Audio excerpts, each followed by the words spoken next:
Hi everybody, it's Miss Hare here with this week's assembly. I hope you're all okay and that you had a wonderful weekend. Now this week's assembly has actually been planned and is going to be delivered to you by two special groups of children in the school.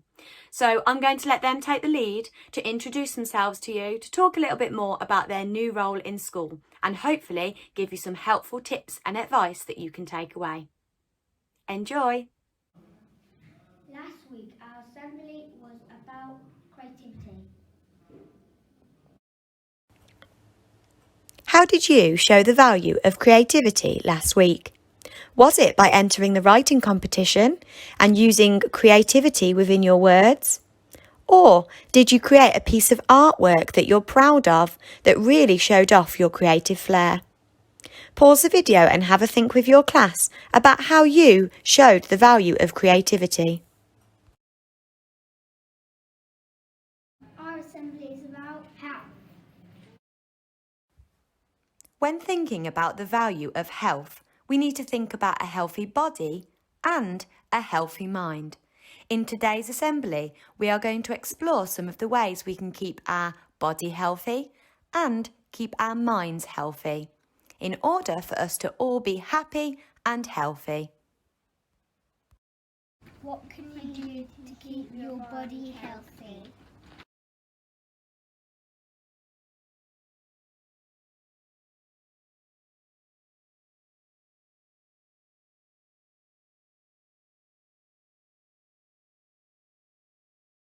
We can eat healthy foods. We can do exercise. We can drink plenty of water. You know, we had a group in school to help us keep our bodies healthy. We are the sports crew! Here's what we've got planned. The sports crew are going to be working really hard next year to plan some fun and exciting activities for you to take part in. They are also looking to run some competitions. These might be competitions within your class, within your year band, or within your houses. In the meantime, if you have any suggestions for the sports crew about activities or competitions that you would like to see happen next year, you can go and let one of the members know. They will be wearing a blue sports crew badge on their uniform so they are easily identified. Now we've talked about healthy bodies, how do we keep our mind healthy? Pause the video and talk with your friends.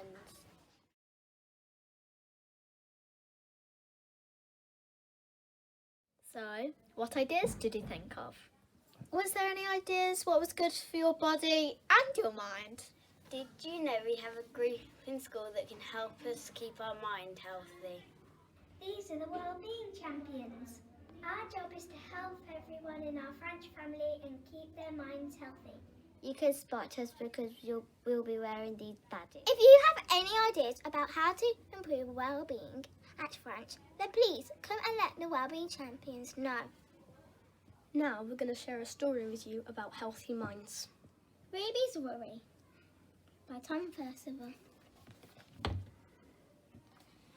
And here is a little note from the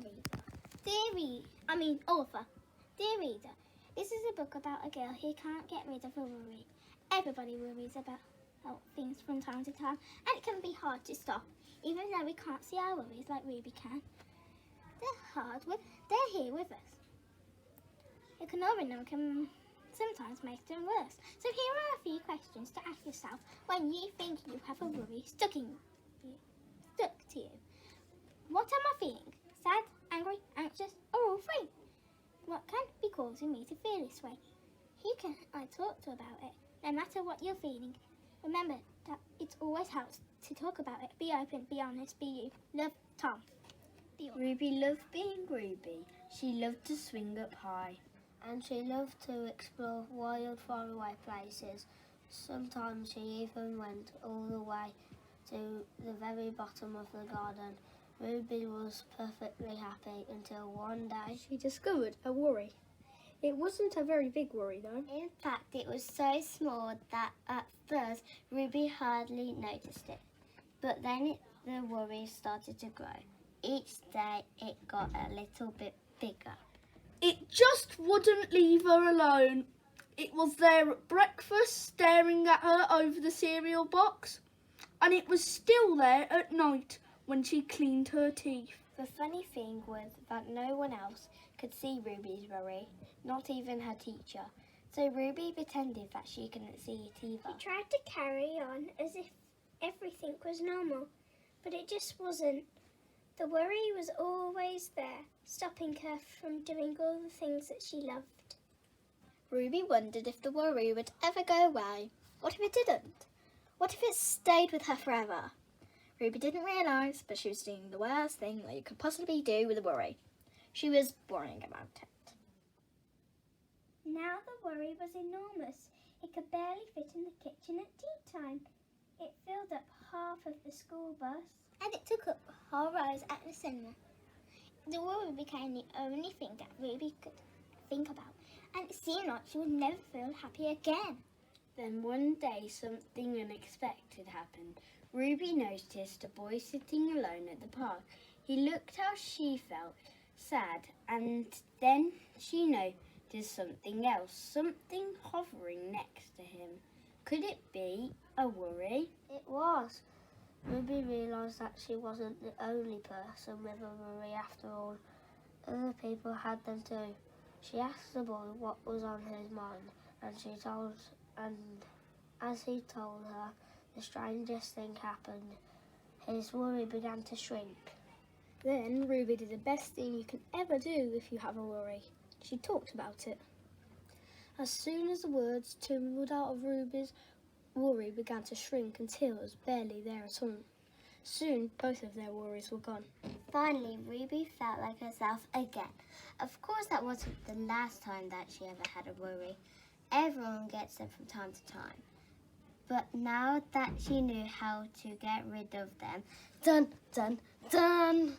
They never hung around for long. So, Ruby discovered that the best way to get rid of worries was to talk about them. Who could you talk to in school if you had a worry? Maybe you can put your name on the time to talk board. Or you could feed your worry to the worry monster. Or you can always talk to a well-being champion. Did you know we have a wellbeing library at Franche where we can come and choose books to keep our mind healthy? Ask a teacher to come and bring you down. Now it's reflection time with the sports crew. For reflection time today, the sports crew and the wellbeing champions would like to invite you to take part in some yoga. Yoga is great for both a healthy body and a healthy mind. To really feel the benefit of doing the yoga, it's important to focus, concentrate on your breathing, and stay quiet throughout. Begin by taking deep, even breaths, feeling calm and relaxed. Think to yourself, I am good, I am smart, I am kind. I make good decisions. I will take the time I need to calm down and feel better. On your next inhale, take a big breath in, bring your arms all the way up. Palms together, tip to one side in half moon. Take in a few deep, even breaths, feeling a nice stretch along the side body. Coming back up, let's tip to the other side. Remember to breathe nice and deep. Big breath in and big breath out. Releasing the arms down to our sides, we're going to come into tree pose. Bring the hands to heart center and take the heel of one foot to the ankle of a standing leg. You might even be able to take the foot up higher. Focus on your breath and your balance, feeling grounded, secure, and strong. Release the foot down and let's switch sides. Bring the heel of the other foot to the ankle. Find your balance and then maybe bring the foot up a little bit higher. Imagine the sole of your standing foot like the roots of a strong tree. Take in one more big deep breath and then relax back down.